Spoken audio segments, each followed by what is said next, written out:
చరిత్రలో ఒక విషాదకరమైన సంఘటన మన ముందు కదులుతూ ఉంటుంది. ఏమిటి ఆ విషాదకరమైన సంఘటన అంటే 1839 సంవత్సరం సరిగ్గా ఇదే తేదీన నవంబర్ 25న భూమి యొక్క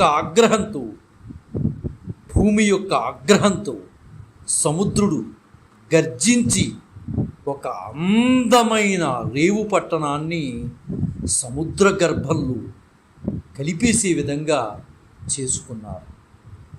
ఆయన ఎప్పుడైతే గర్జించారో ఆ గర్జనతో అందమైన రేవు పట్టణం సముద్ర గర్భంలో కలిసిపోయి నేటికి కాలగర్భంలో ఎవ్వరికీ తెలియకుండా మిగిలిపోయి ఆ రేవు పట్టణమే కోరంగి రేవు పట్టణం.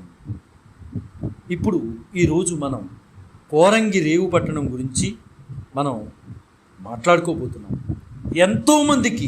ఎంతోమందికి ఆ రోజుల్లో బ్రిటిష్ వాళ్ళు సహితం కూడా ఆంగ్లేయులందరూ కూడా ఆశ్చర్యపడే విధంగా ఉన్నటువంటి రేవు పట్టణం కోరంగి రేవు పట్టణం. విదేశీయులందరూ కూడా ఒక్కసారిగా భారతదేశం వంక చూడగలిగారు.